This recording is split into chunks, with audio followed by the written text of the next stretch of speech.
চোর এক সময় কারেন্ট দিছে, খাম্বা খাইয়া ফেলছে, এখন দেশ পুরোটা খাইবে। যদি পাইতাম এই অক্টেন তারেক রহমানরে খাওয়াইতাম, শালার পুর দাম বাড়াস নাকি? এটা তোর বাপে আর তোর অন্য কেউ আয় দিব না। দল ফালাইতে যায় কৃষক কার্ড, ফ্যামিলি কার্ড, এই কার্ড সেই কার্ড। শালা একটা বুয়া বাটপার। আবার লাস্টে কি কইলো, আমার অতীতের ভুল ক্ষমা করে দেন। ওর 111 থেকেও খারাপ অবস্থা হওয়ার দরকার ছিল। ফসলের লেগে ক্ষমতায় বসাইছে, কৃষক কার্ড এই কার্ডের লেগে। আর শালারপুর যে মানুষের মৌলিক চাহিদা ওটা সমাধান কর। আমরাই তো দিমু। 130 টাকা অক্টেন ছিল না হাসিনার আমলে, 35 ছিল না, এখন বাড়াইতে সমস্যা কি? এক মাসের মধ্যে তো 50,000 কোটি টাকা অন্তত পক্ষে খায়া লাইছে ঋণ।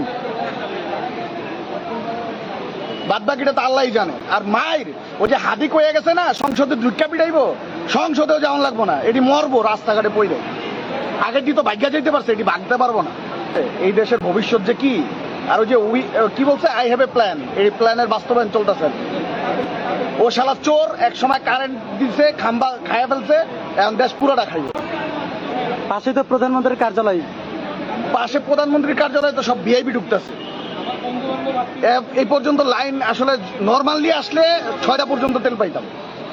এত ভিআইপি যদি থাকে তাহলে নারায়ণগঞ্জ পাম্পে যে তেল নিয়ে আসবো ভিআইপিরা। আর লজ্জা শরম সরকারি লোকের ন্যূনতম নাই, বিশেষ করে তারেক রহমানের তো নাই। ওই যে দেখেন না, সংসদে বক্তব্য দিতে যাই ভুলভাল কয়, 8 পাস তো, এর বেশি মেয়েটা খাটে না তো তার। এই শালার পুতকে পরিণতি দেবো যে লন্ডন আবার যাইবো আর কি সব। আর যে কিছু কমু, যদি পাইতাম এই অক্টেন তারেক রহমানরে খাওয়াইতাম।